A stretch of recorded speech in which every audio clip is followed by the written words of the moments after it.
jangan mengkriminalkan ulama, tapi sebaliknya, jangan mengulamakan kriminal. Tidak perlu lagi ada hal yang mengadu domba lah. Kita menantikan berita Nusantara. Pemirsa, setelah diperiksa lebih dari 12 jam di Polda Metro Jaya, Firza Hussein ditetapkan sebagai tersangka dalam kasus dugaan konten pornografi pembicaraan dirinya dengan Rizik Syihab. Direktorat Kriminal Khusus Polda Metro Jaya menetapkan Firza Hussein sebagai tersangka berdasarkan alat bukti yang sudah didapatkan, diantaranya laporan masyarakat hingga keterangan ahli. Dalam kasus ini, Firza disangkakan pasal 4 dan pasal 6 Undang-Undang Pornografi dengan ancaman hukuman di atas 5 tahun penjara.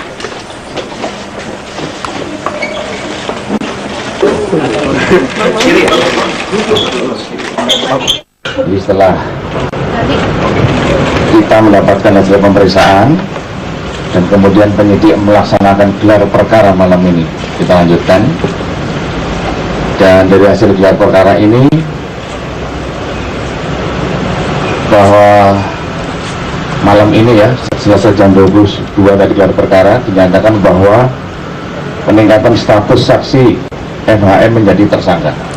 Selain kasus dugaan percakapan pornografi, Rizik Syihab juga terjerat kasus dugaan penodaan lambang negara Pancasila. Dalam kasus yang bergulir di Polda Jawa Barat ini, Rizik telah ditetapkan sebagai tersangka dan kasusnya sudah dilimpahkan ke Kejaksaan Tinggi Jawa Barat. Sukmawati Soekarno Putri selaku pelapor dalam kasus dugaan penodaan lambang negara dan pencemaran nama baik mendesak Polda Jawa Barat untuk ikut mendesak proses peradilan Rizik Syihab. Menurut Sukmawati, meski berkas kasus telah diserahkan ke kejaksaan, masih ada beberapa hal yang harus dilengkapi kepolisian. Sukmawati Soekarno Putri juga menyayangkan sikap Rizik Syihab yang masih berada di luar negeri karena dapat menghambat proses hukum.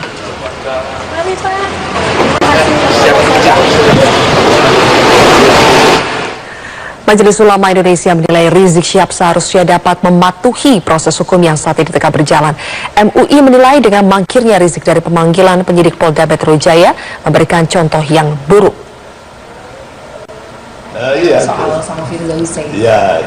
Menurut Dewan Pertimbangan Majelis Ulama Indonesia HAMKAHAK, Rizik Syihab seharusnya dapat memberikan contoh yang baik kepada pengikutnya.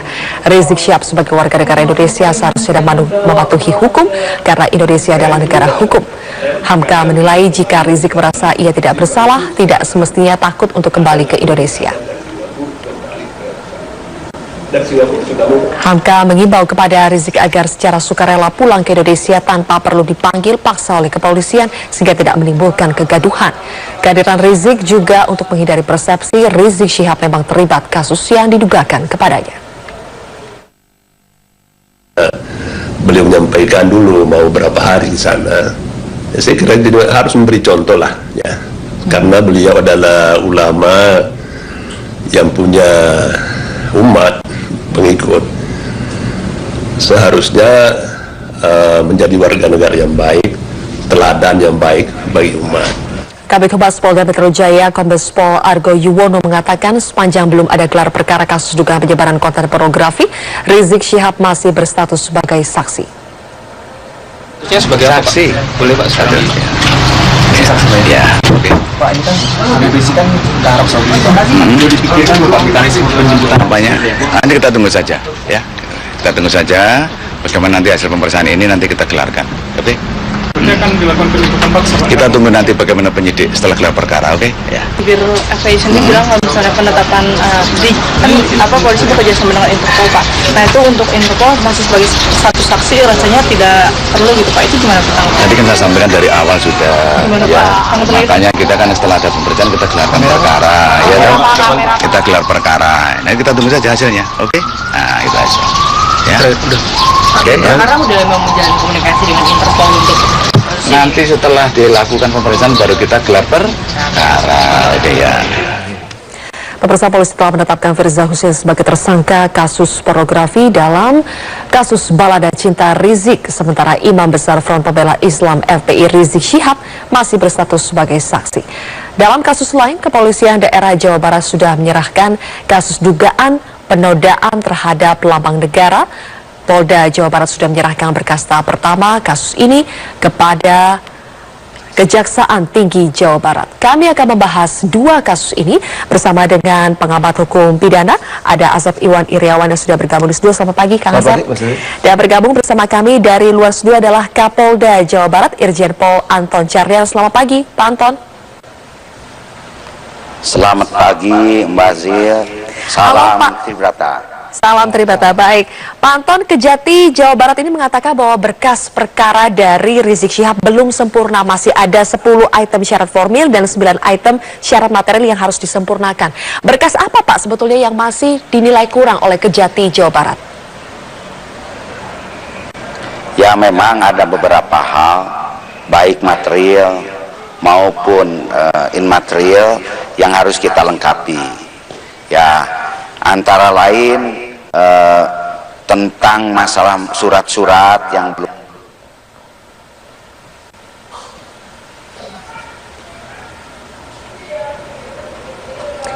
Baik, pemirsa, kami mohon maaf terjadi gangguan teknis karena kami mencoba untuk kembali menghubungi Pak Anton Carlyan. Kita ke Kang Asep. Kang Asep, dengan ini kita satu persatu dulu ya, kasus dugaan penodaan lambang negara. Beberapa kali kita temukan kasus yang berkasnya sudah dilimpahkan ke Kejati tapi dinyatakan belum lengkap sehingga harus kembali lagi ke penyidik kepolisian. Nah, contohnya ada kasus Jessica, kemudian sekarang kasus Rizik Syihab. Apakah dengan pengembalian berkas ke kepolisian berarti masih dianggap lemah unsur pidananya atau bagaimana sih? Ya. Jadi KUHP mengatur bagaimana ketika proses di penyidikan, nah kalau menurut polisi berkas ini sudah lengkap, maka dikirim kepada kejaksaan. Tapi nanti kejaksaan akan periksa. Nah, bisa aja itu memang lengkap, jadikan P21. Tapi kalau belum lengkap, dikembalikan lagi. Emang aturannya itu memungkinkan berkas bolak-balik antara kepolisian sama kejaksaan, itu sudah biasa. Karena nanti kan yang akan pertanggungjawabkan, yang akan di depan persidangan membuktikan bahwa tersangka yang selama ini disidik oleh kepolisian adalah kejaksaan. Yang pertanggungjawabkan depan publik, depan pengadilan kan. Bahwa inilah, nah ketika jaksa menerima berkas ini belum lengkap, pasti akan memberikan catatan. Jadi ini yang perlu dilengkapi, ini perlu ditambah, ini yang kurang. Nah, bisa itu sudah biasa. Makanya mungkin dalam perkara yang dilaporkan oleh Sukmawati yang menyangkut R ini, ya ketika berkas oleh kepolisian sekali lagi dianggap lengkap, tapi kejaksaan punya catatan secara formil ini kurang, material ini kurang. Nah, karena apa? Nanti ketika jaksaan membuat dakwaan, jangan sampai lolos. Nah, itulah yang sudah biasa terjadi. Terminologi belum lengkap, belum sempurna, sebetulnya sama saja ya? Sama, atau belum lengkap, belum salah. Artinya gini, yang penting kan polisi, jaksa, hakim kan standarnya sama. Ketika menetapkan tersangka akan dijadikan terpidana, ya dia harus diyakinkan dengan minimum 2 alat bukti. Nah, 2 alat bukti ini kan biasanya polisi, jaksa sebanyak mungkin kan mengambil alat bukti.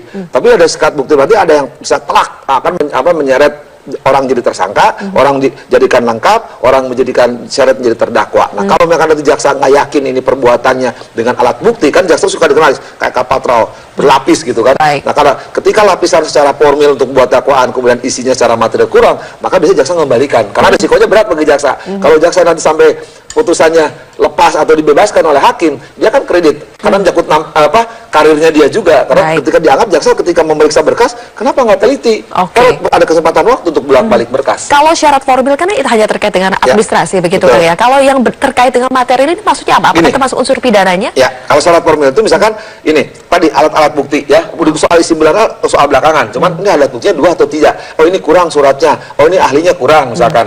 Oh, keterangan lainnya kurang. Nah, itu untuk formil ya, untuk melengkapi itu bikin dakwaan. Kalau materialnya, ketika dia membuktikan lagi unsurnya, oh ini unsur misalkan paling gampang, ini kata-kata ini penodaan atau bukan, apakah ini perbuatannya mencuri atau untuk membunuh atau tidak, misalkan tergantung pasalnya. Ada kasus yang dilakukan Sukmawati kan penghinaan terhadap Pancasila kan. Nah, apakah pasal ini akan terpenuhi enggak dengan di berkas yang diajukan oleh kepolisian, oleh penyidik. Nah, nanti kalau diajukan kurang, nanti bahaya kan. Karena saya berbicara soal kalimat yang terdapat atau yang dilaporkan oleh Sukmawati, saya ini mengutip ya, pidato Rizik yang dinilai menghina Pancasila adalah ketika ia mengatakan bahwa Pancasila, Soekarno, ketuhanan, ketuhanan ada di, mohon maaf sekali lagi saya hanya mengutip, ada di pantat, sedangkan Pancasila Piagam Jakarta, ketuhanan ada di kepala. Bagaimana logika hukumnya untuk membuktikan bahwa kalimat ini memang mengandung unsur pidana atau tidak? Cara melihatnya seperti apa, Kak? Kan hukum itu dikenal ada penafsiran, ya. Nah, ada konstruksi hukum. Ketika kalimat seperti kasus Ahok yang paling gampang, ini juga sama kan, biar yang material yang tahu kan penyidikan sama kejaksaan. Ketika apakah kalimat ini nadanya negatif, konotasinya dalam tanda petik penghinaan, merendahkan martabat, ya, proklamator misalkan. Nah, ketika itu akan ditafsirkan oleh para ahli bahasa, ya. Nah, ahli bahasa akan meyakinkan, itu kan keterangan ahli.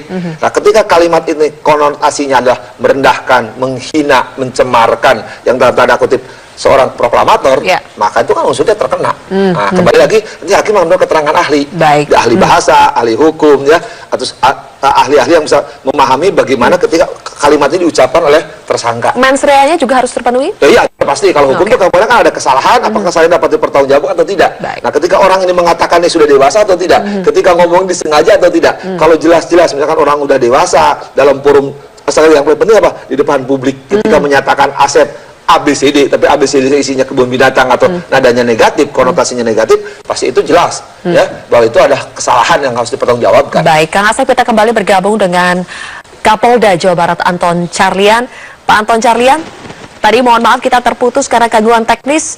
Tadi ada berkas-berkas yang harus disempurnakan lagi. Kejati mengembalikan kepada penyidik. Apa sebetulnya yang harus disempurnakan, Pak Anton?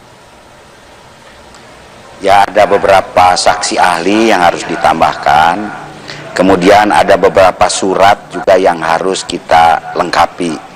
Jadi secara teknis kami sudah sepakat dengan rekan-rekan dari PU, dan secara teknis pula mungkin tidak bisa dipaparkan di sini karena itu nanti akan dijadikan satu alat bukti di pengadilan. Baik, artinya apakah Polda Jawa Barat harus mengambil keterangan ahli yang baru atau menambahkan saja dari keterangan ahli yang sudah diambil sebelumnya? Menambahkan dan menguatkan, sehingga nanti apabila di sidang itu tidak ada lagi ruang untuk bisa bergerak. Ini kita juga sudah memanggil dari mulai saksi ahli hukum pidana, sebagaimana tadi Pak Asep katakan, ahli hukum bahasa, ahli tata negara, ahli filsafat Pancasila. Nah, mungkin nanti pun juga ahli sejarah mungkin diperlukan juga. Nah, sehingga dengan demikian perlu ada penambahan saksi ahli gitu kan. Kira-kira ini butuh waktu berapa lama, Pak Anton? Kami ingin secepatnya, mungkin tidak sampai seminggu lah mudah-mudahan, atau 2 minggu ingin kita lengkapi. Dan ini pun juga saya mohon juga mungkin dengan pihak PU pun juga alhamdulillah kita bisa bekerja sama dengan baik, karena hal ini pun juga berkas ini pun juga sangat ditunggu oleh seluruh masyarakat Indonesia. Baik, Pak Anton Carlyan, nanti kita akan lanjutkan kembali. Kami harus jeda terlebih dahulu pemirsa. Kembali sesaat lagi bersama kami.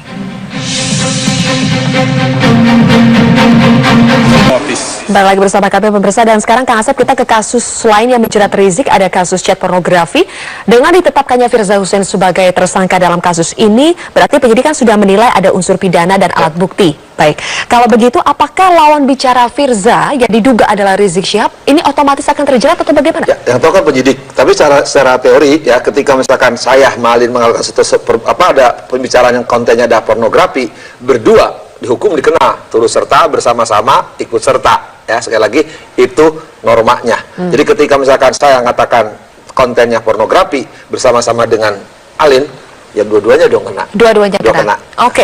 Tapi apa bedanya kalau di kasus Ariel itu hanya prianya saja yang kena, tapi wanitanya tidak kena? Bedanya apa?